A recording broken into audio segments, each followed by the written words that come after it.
দেখো সে পড়াশোনা করছে, এখনো স্কুলের সব লেখাপড়া চলছে। এই যে মা হাই বলে দাও। হাই। আজকে নিরামিষ, আজকে সোমবার তো নাতি আর আমার ছেলে নিরামিষ খাবে না, ওদের আলাদা আছে। ওদের আলাদা আছে। আজকে সোমবার, ওই আমি নিরামিষ খাই বলে ওই জন্য নিরামিষ ভাত। এখানে আছে বেগুন দিয়ে সর্ষে পোস্ত টমেটো কালো জিরে ফোড়ন দিয়ে একটা তরকারি হয়েছে, ওটা আমি আর আমার মেয়েই খাবো, ওরা সবজি সবজিও বেশি খায় না। এখানে আছে বিউলির ডাল, এই যে ঘন ঘন করে বিউলির ডাল করেছি। এখানে আছে আলু ভাতে, আমরাই খাবো, ওদের আলাদা আছে।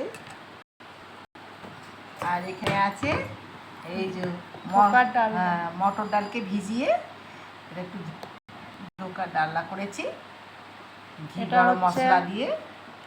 আজকের মেনু ওদের জন্য আছে, ওদের ডিম করা আছে, ওরা তো নিবে না, ওদের জন্য ডিম করেছে মা। কিন্তু এখানে তো রাখতে পারবে না, তার কারণ আমি যতক্ষণ না খাবো ততক্ষণ পর্যন্ত এখানে রাখা যাবে না, কারণ সোমবারে নিরামিষ খাই। তো সেই কারণে এইগুলো, এটা আমার আর মায়ের এখানে আপাতত। সবাই ভালো থেকো, সুস্থ থেকো, আমাদের পেজটা একটুখানি লাইক করে দিও, ফলো করে দিও, আর ইউটিউব চ্যানেলটা একটু সাবস্ক্রাইব করে দিও। অনেক অনেক ধন্যবাদ সবাইকে পাশে থাকার জন্য।